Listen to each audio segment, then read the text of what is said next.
তো বন্ধুরা, দেখতে পাচ্ছ গর্তের ভিতর থেকে কি বের করছি আমি। আশা করি কম বেশি সবাই জানো, ওকে সবাই চেনো। এটাকে আমরা কেউ গোসাপ বলি এবং কেউ সোনাগোদা বলি। তো গোসাপের অনেকগুলো প্রজাতি আছে, সাধারণত এগুলো সব সময় দেখা যায়। আর একটি আছে যেটা সোনালি কালার, ওটা অনলি বর্ষার সময় দেখা যায়। তো গোসাপ আমাদের প্রকৃতির জন্য কতটা উপকার আমি বলবো। তো দেখো বন্ধুরা, কি পেয়ে গেছি আমি। এই যে কত বড়, এই যে একদম চুপচাপ মরার মতন ভান করছে।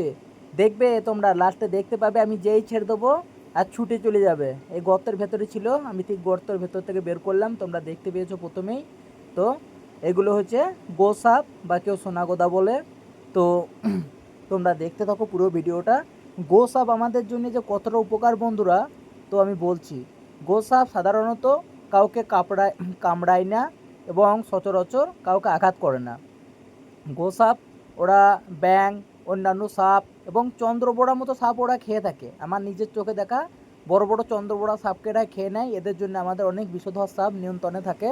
তো ভুল করেও যেন এটাকে কেউ মারবে না এবং বাড়ির আশপাশে ঘোরাঘুরি করে, এবং যেখানে যে বাড়ির আশপাশে বা জঙ্গলে ঘোরাঘুরি করে সেখান থেকে তোমরা করবে, হাঁসের বাচ্চা বা মুরগির বাচ্চা এগুলোকে সাবধানে রাখবে। যদি ক্ষতি করে থাকে গোসাপ আমাদের, তো একটাই, ওই হাঁসের বাচ্চা মুরগির বাচ্চা এগুলোকে ওর অজান্তে নিয়ে খেয়ে নেয়। এই যে দেখো চলে যাচ্ছে, এই যে চলে গেল।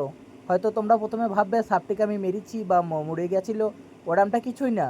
আসলে ওকে আমি ধরেছি, ধরার পর ওটাই ওর নাটক।